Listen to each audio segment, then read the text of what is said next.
Boa noite, família. Boa noite, família. Amém. Agora eu ouvi. Aleluia. Queridos, preparei uma mensagem para nós nessa noite e Deus tocou no meu coração de pregar sobre destravar a sua mente. Você pode colocar a mão na sua cabeça só um instante assim, ó. Repita assim comigo, diga: Senhor, hoje eu quero desbloquear a minha mente para que eu possa romper em fé. Amém. Abra sua Bíblia aí, amados e queridos irmãos, no Evangelho de Lucas, capítulo 24, a partir do versículo 13. Evangelho de Lucas, capítulo 24, versículo 13. Nós vamos ler o capítulo todo, viu, irmãos? A partir do 13. Naquele mesmo dia, 2 deles estavam de caminho para uma aldeia chamada Emaús, distante de Jerusalém, 60 estádios. E iam conversando a respeito de todas as coisas que sucediam. E aconteceu que, enquanto conversavam, discutiam, o próprio Jesus aproximou e ia com eles. Os seus olhos, porém, estavam como impedidos de reconhecer. Então lhes perguntou Jesus: que é isso que vos preocupa? E de que ides tratando à medida que caminhais? E eles pararam entristecidos. Um, porém, chamado Cleopas, respondeu, dizendo: és o único, porventura, que, tendo estado em Jerusalém, ignora as ocorrências destes últimos dias? E ele perguntou: quais? Explicaram: o que aconteceu com Jesus o Nazareno, que era varão, profeta, poderoso em obras e palavras diante de Deus e de todo o povo, e como os principais sacerdotes e as nossas autoridades o entregaram para ser condenado à morte e o crucificaram. Ora, nós esperávamos que fosse ele quem havia de remir a Israel, mas depois de tudo isso, e já este terceiro dia, desde que tais coisas sucederam.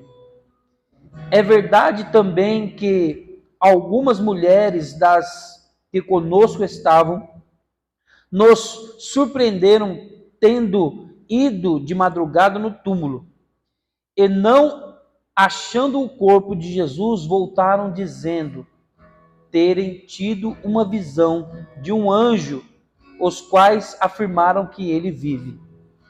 De fato, alguns dos nossos foram ao sepulcro e verificaram a exatidão de que disseram as mulheres, mas não ouviram. Então disse Jesus: nécios e tardos de coração, para crer em tudo que os profetas disseram. Porventura não convia que o Cristo padecesse e entrasse em sua glória? E começando por Moisés, discorrendo por todos os profetas, expunham-lhes que a seu respeito costumava constava em todas as escrituras. Quando se aproximavam da aldeia por onde iam, fez ele menção de passar adiante. Mas eles constrangeram, dizendo: fica conosco, porque é tarde e o dia já declina. E entrou para ficar com eles. E aconteceu que, quando estavam à mesa, tomando o pão, abençoou e, partindo, deu-lhes. Então se lhe abriram os olhos e reconheceram, mas ele desapareceu da sua presença. E disseram um ao outro: porventura não nos ardia o coração quando ele pelo caminho nos falava, quando nos expunha as Escrituras? E na mesma hora, levantando-se, voltaram para Jerusalém, onde acharam reunidos os 11 e outros com eles, os quais diziam: o Senhor ressuscitou e já apareceu a Simão. Então os dois contaram o que lhe acontecera no caminho, como fora por eles reconhecido no partir do pão. Amém? Glória a Deus. Oremos. Pai, em nome do Senhor Jesus é que estamos reunidos aqui nesta noite, fazendo menção, ó Deus, da Tua palavra, e que essa palavra possa edificar as nossas vidas nesse momento, que seja o nosso alimento, que nos fortaleça para continuarmos a nossa caminhada, em nome de Jesus. Amém. Queridos, eu acredito que a grande maioria de vocês que aqui estão já ouviu, né, alguma pregação falando sobre esses dois discípulos que estavam a caminho de uma aldeia chamada Emaús. E a leitura que acabamos de fazer, a gente percebe que esses dois discípulos, eles estavam entristecidos pelo fato da crucificação, por aquilo que havia acontecido com Jesus. E no caminho para Emaús, ali talvez eles reclamando ou lamentando pelo fato de Jesus haver morrido, porque eles tinham no seu coração, assim como eles disseram na leitura, que eles criam que Jesus é que ia remir Israel, porém, há 3 dias que Jesus já não estava mais com eles. E de alguma forma a gente pode entender nesse texto que a fé desses dois discípulos, que não era do grupo dos 12, mas era do grupo dos 500 discípulos que também caminhavam com Cristo, e a gente percebe que de alguma forma a fé desses discípulos estava meio que se acabando, vamos dizer assim. E aí de repente aparece alguém no caminho e acompanha eles nessa caminhada. E esse alguém é o próprio Jesus, e Jesus fala para eles assim: olha, o que vocês estão conversando aí no caminho? Por que vocês estão entristecidos? O que está acontecendo?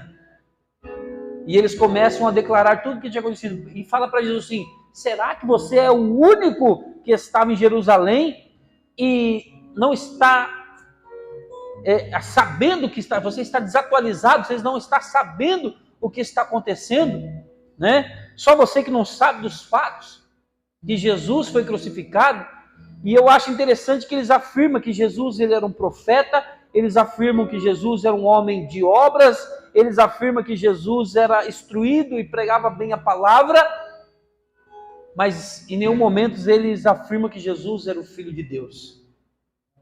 Por isso nós vemos aqui uma fé limitada, né? Uma fé natural. Eles criam na matéria, eles criam em Jesus encarnado.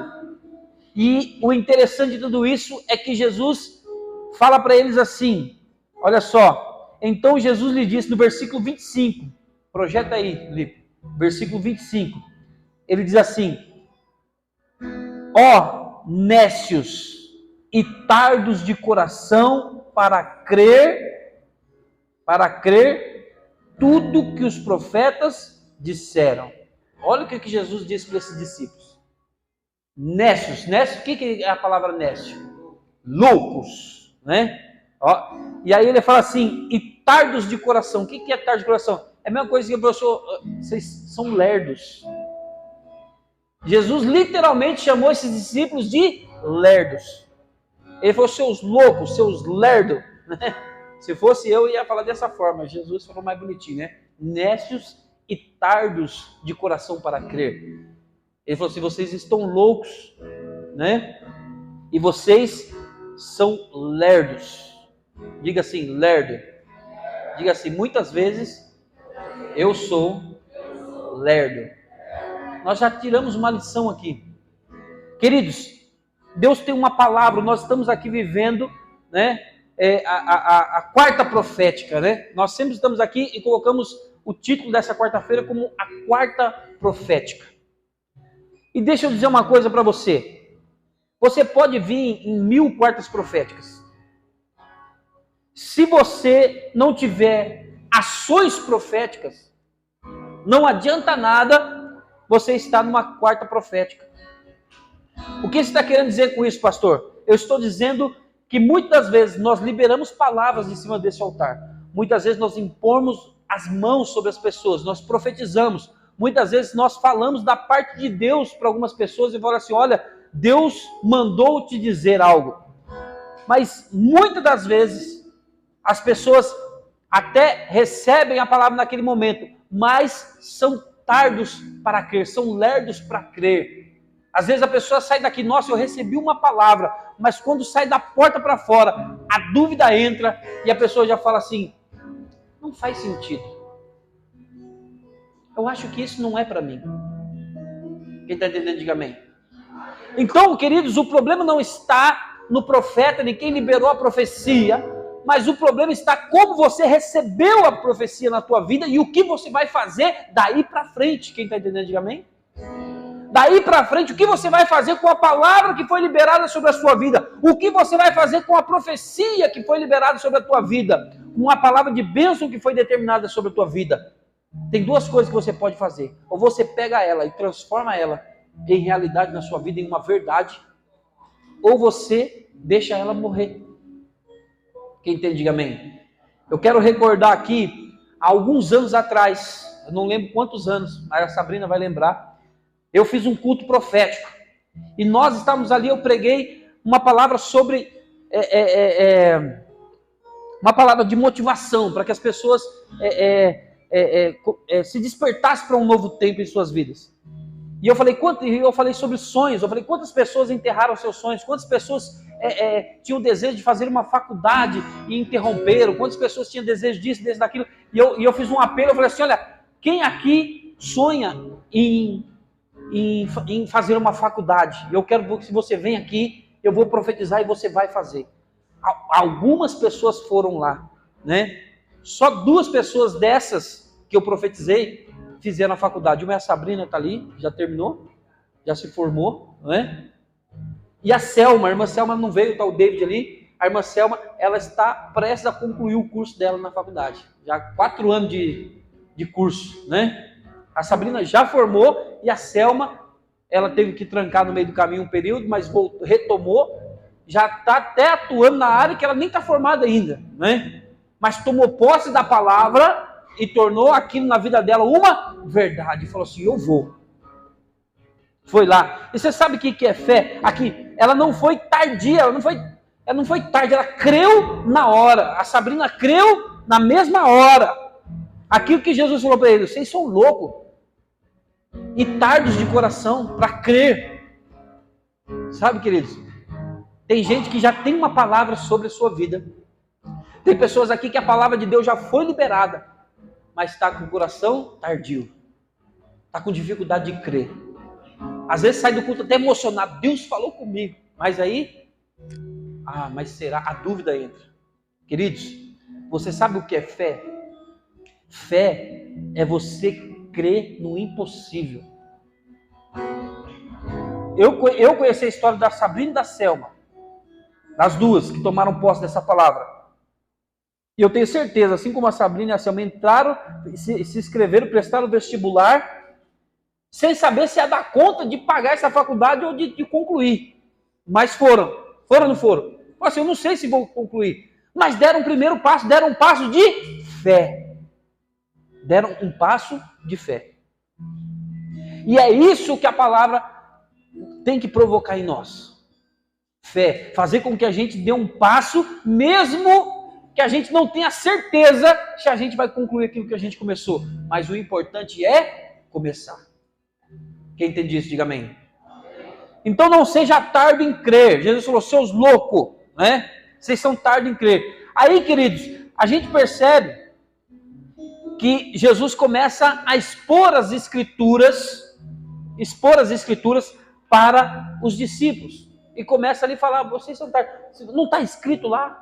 Moisés não falou, não era certo que ele havia de morrer. Ele não falou que ia ressuscitar e foi ali expondo. E aí olha só que coisa interessante, né? Ele foi expondo as escrituras. Ele diz assim, olha, versículo 28. Quando se aproximou da aldeia para onde iam, ele, né? Quando aproximou-se da aldeia para onde iam, fez ele menção de passar adiante. Ou seja, Jesus ia passar direto. O que aconteceu? Mas eles constrangeram dizendo, fica conosco, porque é tarde, declina o dia. E ele entrou. Olha só. E aconteceu que quando estavam à mesa, tomou o pão, abençoou, partiu e lhes deu. Então abriram-se os olhos e reconheceram ele. E reconheceram que era Jesus. Por que eles reconheceram que era Jesus só naquele momento?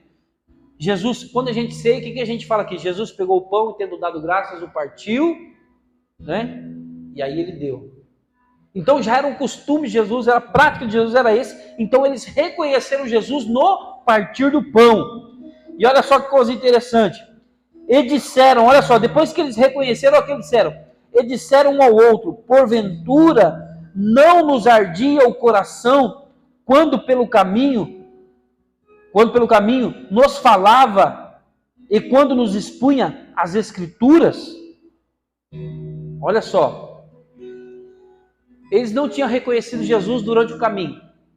De repente, quando Jesus parte o pão, eles reconhecem e eles falam assim, porventura não queimava o nosso coração quando ele falava? Você sabe que lição que eu tiro desse daqui? Tem muita gente, presta atenção, que o coração ele queima, mas ele, ao mesmo tempo ele não reconhece que Jesus é na vida dele. Tem muita gente com o coração queimando, mas não crê no potencial que tem, não crê que Deus realmente pode fazer na sua vida. Vem para o culto, o coração queima. Vem para o culto, se emociona, chora, recebe oração, se arrepia, recebe uma palavra, sai daqui até convicto, agora tudo vai ser diferente. Aí passa uma semana, aquela coisa, não ficou nada diferente. Voltou tudo para o mesmo jeito, do jeito que estava. Por quê? Porque o coração até queima, mas não reconhece. O coração deles ardia, mas eles não reconheciam que Jesus era na vida deles. Eles não, os seus olhos estavam fechados, estavam tampados. Queridos, o coração queimar, sentir um arrepio dentro do culto, se emocionar e às vezes chorar por conta de uma palavra que tocou no seu coração, não é o suficiente. Precisamos reconhecer quem é Jesus. E reconhecer que Ele é nas nossas vidas. E reconhecer que sim, se tem uma palavra sobre a minha vida, eu tenho tudo que eu preciso. Tem até um louvor que diz, né? Se eu tenho uma palavra, eu tenho tudo. E tem uma palavra sobre a tua vida. Deus já liberou uma palavra sobre a tua vida. Mas muitas das vezes o seu coração até queima. Mas você não reconhece essa palavra. sabe? E aqui a gente vê 2 discípulos que caminhou com Jesus, foi discipulado por Jesus, acompanhou o ministério de Jesus, talvez estava com ele lá no Sermão da Montanha, talvez estava com ele em outros sermões, talvez Jesus os enviou para pregar em outras casas, e de repente 2 discípulos andando do lado de Jesus não reconhecem, mas falam assim: ai, meu coração queimou quando eu ouvi ele falar, mas eu não reconheci que era ele. Jesus trouxe você aqui nessa noite para que você o reconheça como seu Senhor e Salvador. Para que realmente, queridos, toda palavra que for liberada sobre a tua vida não seja simplesmente palavras jogadas ao vento, ou que possa simplesmente te emocionar, porque Jesus não nos deixou a instituição chamada igreja para a gente vir para cá para se emocionar. Não tem problema nenhum em se emocionar, mas a gente não pode viver só de emoção. Você sabe que tem crente que não para em igreja nenhuma, fica pulando de igreja em igreja, sabe por quê? Porque ele vai para uma igreja, ele se emociona, ele chora, aí quando ele já não sente mais aquilo naquela igreja, ele vai procurar em outro, porque ele quer chorar em outro, e a vida continua a mesma desgraça, uma vida medíocre, né? O que é uma vida medíocre? O que é mediocridade? Mediocridade, queridos, é você viver na média. Por exemplo, né? Os meninos que vão para a escola, quando você vai fazer a matrícula dos meninos, primeira coisa, você quer saber o preço, você vai pagar, e a média, né? Qual que é a média? Por exemplo, qual que é a média da sua escola? É 7? 6? A média da escola é 6, né? É a média. Aí se o menino vai na escola, ele tira 6, o pai fala: ei, tá na média, você tirou 6, fica feliz, né? Quando na verdade o pai tem que motivar o filho a tirar 10, é ou não é? Aí quando ele tira 10, o que o pai fala? Não fez mais que tua obrigação. É ou não é? Mas na verdade, o cristão, ele tem que entender uma coisa, que nós precisamos viver acima da média, para que a gente tenha uma vida. Esses discípulos, por que eles estavam saindo de Jerusalém, indo para Emaús, andou com Jesus? Por quê? Talvez eram discípulos medianos. Porque os caras que viveu com Jesus e entendeu a palavra, quase ninguém, né? Porque a maioria deles retrocederam, voltaram a pescar, voltaram isso, voltaram aquilo. Mas Jesus voltou e continuou pregando para eles. E a partir daí sim, né, os discípulos puderam realmente fazer a diferença. Porque não só o coração queimou, mas os olhos deles se abriram e reconheceram quem é Jesus. Agora eu acho interessante, queridos, eu queria que você entendesse algo. Esses 2 discípulos, eles não tinham nenhum problema visual. Eles tinham a sua saúde perfeita. Quem está entendendo, diga amém. E eles não reconheceram Jesus. Aí, se a gente vai para a Bíblia, a gente volta aqui no Evangelho de Marcos, capítulo 10, o versículo 46. Aqui tem a história do cego de Jericó. Todo mundo já conhece, sim ou não? Do cego de Jericó. Que diz assim, olha só: e foram para Jericó, quando saía de Jericó, juntamente com os discípulos e numerosa multidão, Bartimeu, o cego, filho de Timeu, estava sentado à beira do caminho. Ouvindo que era Jesus, o Nazareno, pôs-se a clamar: Jesus, filho de Davi, tem compaixão de mim. E muitos o repreendiam para que se calasse, mas cada vez gritava mais: Jesus, filho de Davi, tem misericórdia de mim. Queridos, em nenhum momento da história eu vi dizer que esse cego, o filho do Timeu, era discípulo de Jesus. Presta atenção. E ele tinha um problema visual. Agora tinha ali 2 discípulos saindo de Jerusalém, indo para Emaús, Jesus do lado deles, e eles não reconheceram Jesus. Você consegue entender esse paralelo? Uma pessoa com problema visual, sabe que Jesus está passando e começa a gritar: Jesus, filho de Davi, tem misericórdia de mim. Deixa eu dizer uma coisa para você. Ele gritar: Jesus, filho de Davi, tem misericórdia de mim, é reconhecer a realeza de Jesus. Ele citou aqui a descendência de Jesus. Ele reconheceu aqui que Jesus realmente era o Filho de Deus. O cego. Sabe? O cego reconheceu. E o que é isso aqui? São ações proféticas. Nós estamos numa quarta profética. E para nós rompermos, destravarmos a nossa mente, não viver só com o coração queimando. Eu senti o meu coração queimar. Que alegria. Não é? E continuar com a vida da mesma maneira, o que nós precisamos ter? Ações proféticas. Porque esse cego, apesar de estar cego, ele não se limitou em usar o recurso que ele tinha.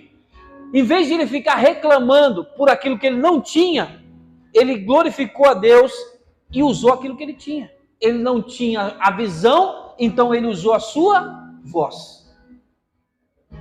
Ele não usou a sua voz. Ou seja, mesmo ele tendo um problema visual, ele reconheceu quem era Jesus.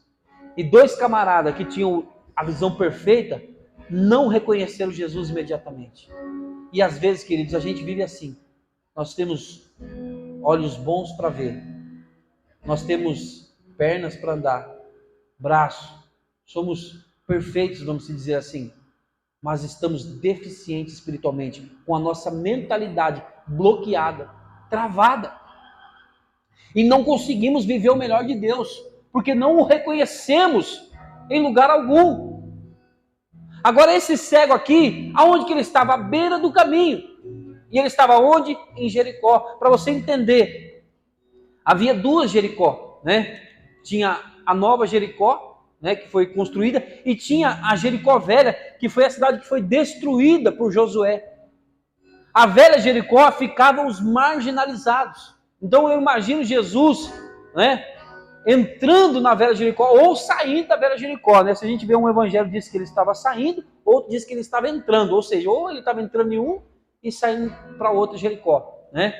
Então, aí você vê um cego à beira do caminho, que na verdade ele poderia nem estar à beira do caminho, porque se ele teve aqui uma ação profética, o que ele poderia estar fazendo? Ele poderia estar numa casa, guardado, escondido, mas por que ele não estava? Por que ele estava à beira do caminho?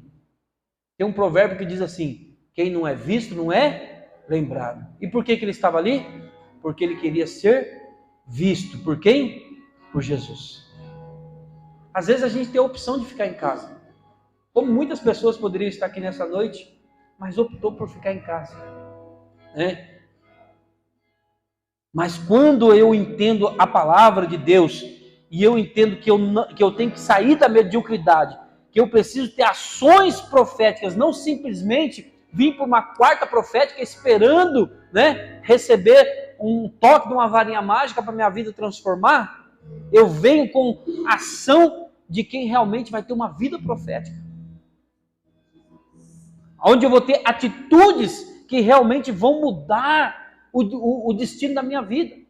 Porque muitas vezes o destino, né, quando a gente olha para a nossa própria vida, o nosso destino, nós estamos caminhando a passos largos para a miséria, estamos caminhando a passos largos para o inferno, estamos caminhando a passos largos para a derrota. E muitas vezes não estamos fazendo nada por isso. Não estamos fazendo nada para mudar isso. Até sente desejo, o coração até queima para que algo seja mudado. Mas não tem ações de quem quer realmente mudança. E para que nós possamos ter mudança, nós precisamos entender uma coisa. Precisamos aprender com o cego Bartimeu. Ter uma ação profética em nossa vida. É receber a palavra de Deus e não ser simplesmente ouvinte dela, mas ser praticante da palavra. Praticante da palavra de Deus. Precisamos praticar a palavra. Bartimeu foi com a beira do caminho, porque quem não é visto não é lembrado. Então eu vou me fazer visível. Sabe, gente? Tem muita gente que tem dons e talentos na igreja.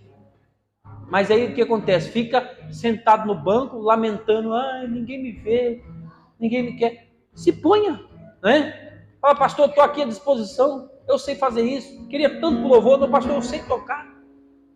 Né? Se projete. O que aconteceu? O cego Bartimeu foi para a beira do caminho, gritou, Jesus, filho de Davi, tem misericórdia de mim, e foi ouvido. O que aconteceu aqui? Ele foi ouvido, Jesus mandou chamar. Jesus chama ele aqui. E quando ele foi para a presença de Jesus, Jesus perguntou para ele assim, o que queres que eu te faça? Ele falou, Senhor, eu quero ver. Eu quero ver. E imediatamente, queridos, aquele cego ficou curado. Aqui no Evangelho de Lucas, a gente vai ver que, no Evangelho de Marcos, a gente vai ver que esse cego, aqui fala de um cego, né? Mas um outro evangelho, não sei se é o de Lucas ou outro evangelho, fala que tinha 2 cegos.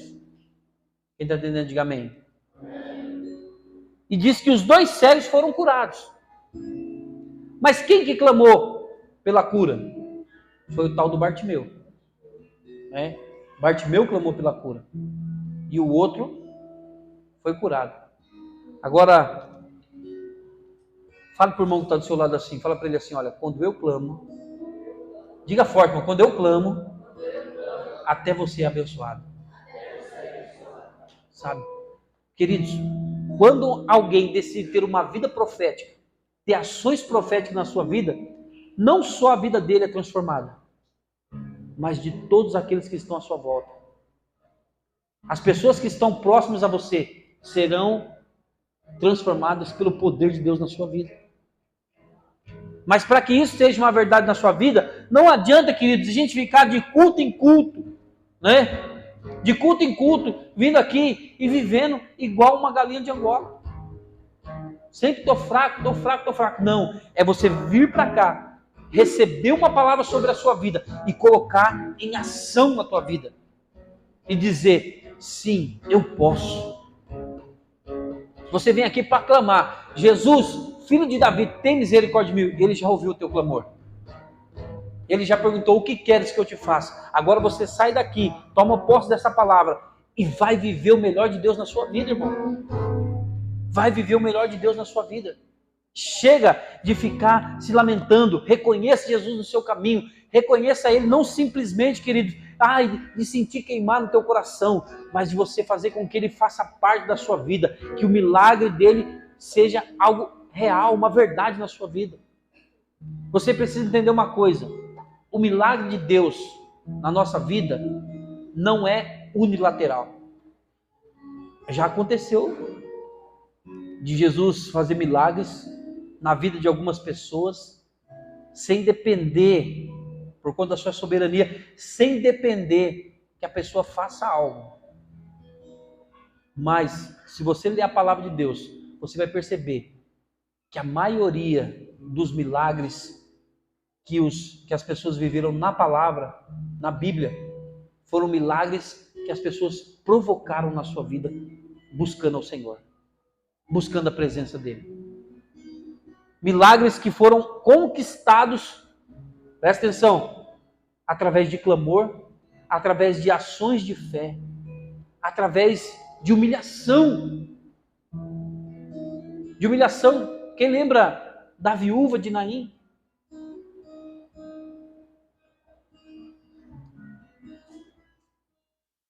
Quem lembra do paralítico, né, do tanque de Betesda?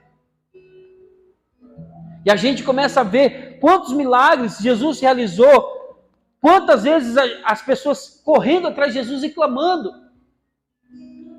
pedindo, implorando por um milagre, buscando milagre e recebendo. Ou seja, uma ação sua vai gerar uma reação da parte de Deus. Quem está entendendo, diga amém. Ele precisa de você para realizar um milagre na sua vida? Não. Mas você muitas das vezes vai precisar buscar esse milagre, buscar essa transformação na sua vida, para você poder sair dessa mediocridade. Chega de viver na média. Nós precisamos viver a excelência do Senhor. Precisamos ir além. de simplesmente sobreviver nessa terra, mas viver o milagre de Deus por completo na minha vida. E quando eu falo de milagre, querido, não é só um milagre, que eu estou doente, eu preciso de um milagre para ficar curado, eu preciso de um milagre na minha vida financeira. É o milagre de Deus, é o milagre do novo nascimento, é o milagre de você ser uma nova criatura, de você ter uma nova postura, de você ser alguém diferente, você ser um cristão autêntico, verdadeiro, e que reconhece Jesus como seu Salvador, e ter a certeza, queridos. A gente vê pessoas anos e anos na igreja e sempre caindo no mesmo buraco, sempre vivendo a mesma vida. E acha que é isso que o Senhor quer para você? Não. O que Deus quer para você? O melhor. Deus quer o melhor para você. Deus quer que você viva a excelência dele. Mas para isso tem que haver um romper. Assim como houve um romper na vida desses dois discípulos que estavam com Jesus, do lado de Jesus, no caminho de Emaús, e não reconheceram Jesus. Mas quando Jesus partiu o pão, parece que abriu os olhos, ou seja, a mente deles foi desbloqueada e eles passaram a reconhecer Jesus. E é isso que nós vamos profetizar nessa noite, que o Senhor vai desbloquear a tua mente hoje, para você o reconhecer e para você ter tua vida totalmente transformada. Quem crê nisso, diga amém.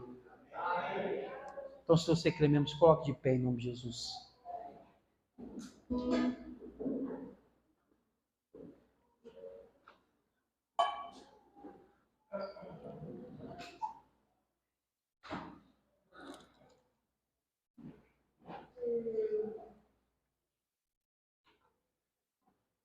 Presta atenção aqui, ó.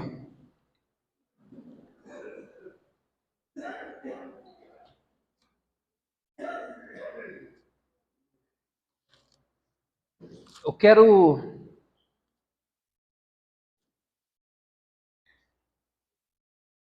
quero orar nessa noite para você que reconhece, talvez não seja fácil para você assumir e vir aqui para frente e receber essa oração. Vai precisar, talvez até um pouco de coragem. Não faço isso para expor ninguém, mas eu faço isso para que Deus, através do seu ato de fé, Deus libere algo sobre a tua vida. E a tua vida seja transformada. Eu falei aqui desses dois discípulos no caminho de Emaús, que sentiu o seu coração queimar, sentiu o seu coração arder, quando Jesus expunha as Escrituras, mas não o reconheceram. E só foram falar desse ardor depois que Jesus partiu o pão e eles identificaram, é Jesus. E você sabe o que é o interessante? Depois que eles reconheceram Jesus, sabe o que aconteceu? Jesus sumiu. Desapareceu. Aí o que eles fizeram? Foram até Emaús e correram de volta para Jerusalém, da onde eles não deveriam ter saído. Porque se eles realmente tivessem entendido a mensagem que Jesus deixou nos 3 anos de ministério dele na terra, eles não tinham saído de Jerusalém. Eles tinham crido quando as mulheres falaram assim, olha, ele está vivo. Ele está vivo. A gente foi lá e não achou o corpo. Agora eu quero orar por você que está aqui nessa noite e que reconhece, fala, pastor, eu